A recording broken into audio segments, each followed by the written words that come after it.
गुरु भक्ति योग। गुरु ही मोक्ष द्वार है। गुरु ही मूर्तिमंत कृपा है।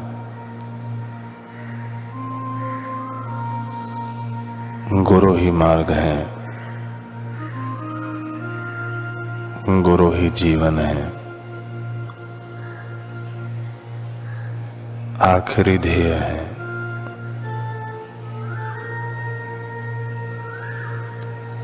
गुरु कृपा के बिना किसी को भी सर्वोत्तम सुख प्राप्त नहीं हो सकता।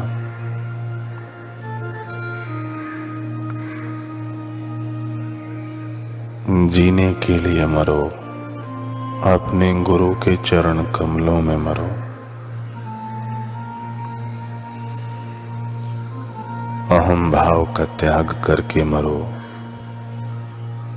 जिससे पुनः सच्चा दिव्य जीवन जी सको। जिस जीवन में गुरु कृपा के प्राणों की धड़कन नहीं है, जो जीवन गुरु कृपा से दिव्य स्वरूप को प्राप्त नहीं हुआ है, वह सच्चा जीवन नहीं है।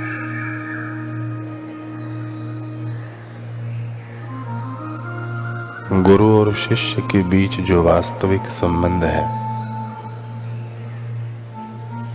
उसका वर्णन नहीं हो सकता।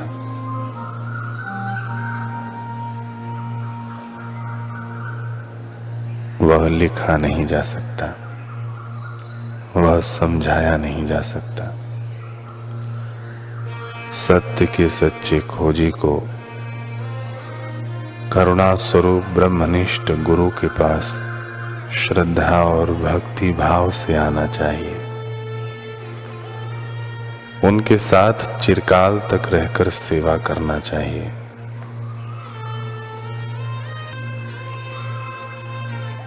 स्वामी विवेकानंद जी कहते हैं कि जिनकी आत्मा यानी अंतरात्मा से दूसरी अंतरात्मा में शक्ति का संचार होता है, वे गुरु कहलाते हैं। और जिनकी आत्मा में यह शक्ति संचारित होती है, उसे शिष्य कहते हैं। यथार्थ धर्म गुरु में अपूर्व योग्यता होनी चाहिए और उनके शिष्य को भी कुशल होना चाहिए। जब दोनों ही अद्भुत और असाधारण होते हैं, तभी अद्भुत आध्यात्मिक जागृति होती है, अन्यथा नहीं। तीर्णः स्वयं भीम भवार्णवम् जनान हेतु नान्यानपि तारयन्तः। वे इस भीषण भवसागर के उस पार स्वयं भी चले गए हैं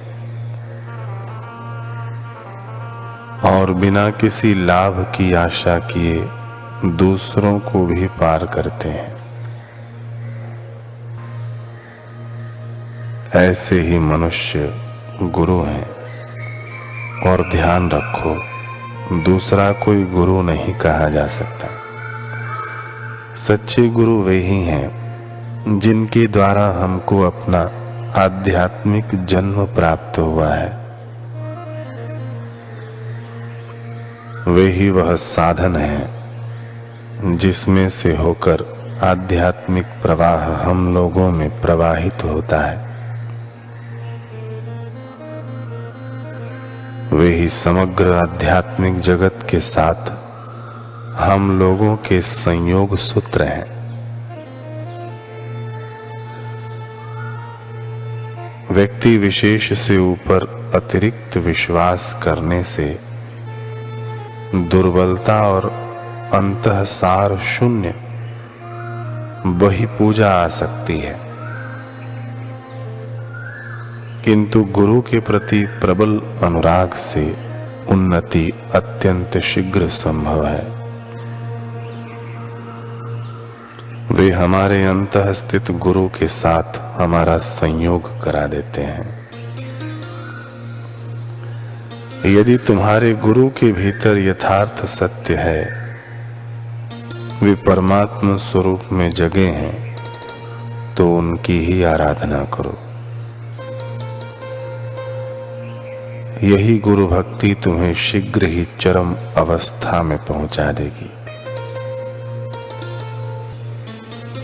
यदि किसी एक भी व्यक्ति में ब्रह्म का प्राकट्य हो गया, तो सहस्रों, कभी लाखों भी मनुष्य उसी ज्योति के मार्ग से आगे बढ़ते हैं।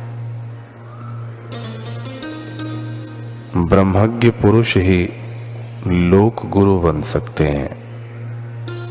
यह बात शास्त्र और युक्ति दोनों से प्रमाणित होती है। स्वार्थयुक्त ब्राह्मणों ने जिस कुलगुरु प्रथा का प्रचार किया है, वह वेद और शास्त्रों के विरुद्ध है। इसलिए साधना करने पर भी लोग अब सिद्ध या ब्रह्मज्ञ नहीं होते। फिर शक्ति संचारक गुरु के संबंध में तो और भी बड़े खतरों की संभावना है। बहुत से लोग ऐसे हैं जो स्वयं तो बड़े अज्ञानी हैं, परंतु फिर भी अहंकारवश अपने को सर्वज्ञ समझते हैं।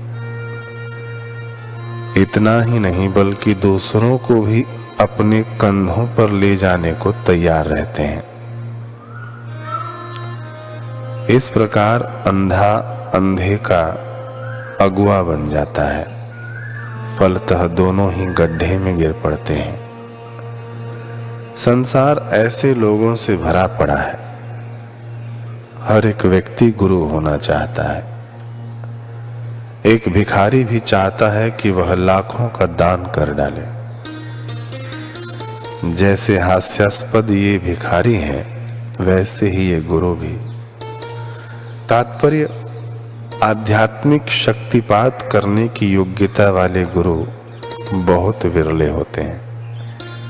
धनभागी हैं वे साधक जिन्हें ऐसे सद्गुरु प्राप्त हुए हैं। आध्यात्मिक गुरु के द्वारा संप्रेषित जो ज्ञान आत्मा को प्राप्त होता है, उससे उच्चतर एवं पवित्र वस्तु और कुछ नहीं है।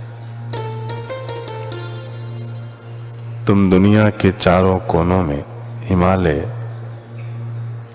आल्पस, काकेशस पर्वत अथवा गोबी या सहारा की मरुभूमि या समुद्र के तले में जाकर अपना सिर पटको, पर बिना गुरु मिले तुम्हें वह ज्ञान प्राप्त नहीं हो सकता।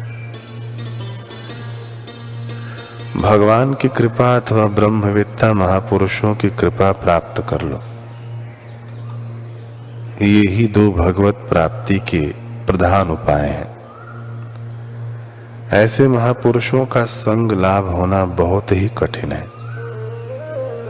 5 मिनट भी उनका ठीक ठीक संग लाभ हो जाए तो सारा जीवन ही बदल जाता है। यदि तुम इन महापुरुषों की संगति के सचमुच इच्छुक हो, तो तुम्हें किसी न किसी महापुरुष का संग लाभ अवश्य होगा। ये महापुरुष जहां रहते हैं वह स्थान पवित्र हो जाता है। वे जो कहते हैं वही शास्त्र हो जाता है। ऐसा है उनका महात्म्य। ये वे जिस स्थान पर निवास करते हैं वह उनके शरीर से निकलने वाले पवित्र शक्ति स्पंदन से परिपूर्ण हो जाता है। जो कोई उस स्थान पर जाता है वही उस स्पंदन का अनुभव करता है और इसी कारण उसके भीतर भी पवित्र बनने की प्रवृत्ति जाग उठती है।